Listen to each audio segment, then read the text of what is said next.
शपथविधी पार पडला, मंत्रिमंडळ विस्तार झाला, पण खाते वाटप कुठे रखडलंय ही चर्चा सध्या सगळीकडे आहे. मंत्रिमंडळातनं पत्ता कापला गेल्यानं अनेक आमदार नाराज आहेत अशी माहिती आहे. हिवाळी अधिवेशनात उघडपणे नाराजी व्यक्त झालेली आहे अशीही माहिती कळते आणि मंत्र्यांना विभागाचं वाटप झाल्यानंतर ही नाराजी आणखी समोर येऊ शकते असं सूत्रांचं म्हणणं आहे. त्यामुळे अधिवेशन सुरू असल्यानं मुख्यमंत्र्यांनी हा सावध पवित्रा घेतलाय अशी माहिती सूत्रांकडून समजते.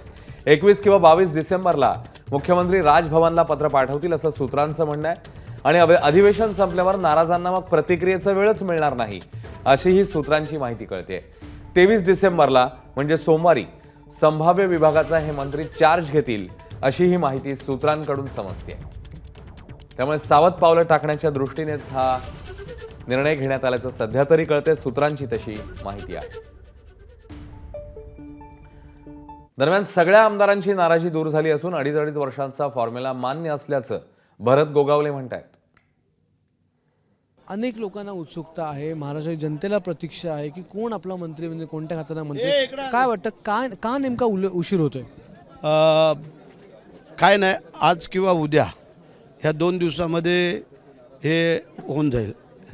का उशीर का होतोय नेमकं? म्हणजे आपल्याकडून उशीर होतोय, दादांकडून उशीर होतोय की भाजपकडून होतोय? असं सांगता येत नाही आहे, परंतु थोडं चर्चा विचारविनिमय होऊन हे होणार आहे आणि त्यामुळे कदाचित आज किंवा उद्या डिक्लेरेशन होईल असं आम्हाला वाटतंय. एबीपी माझा, उघडा डोळे बघा नीट.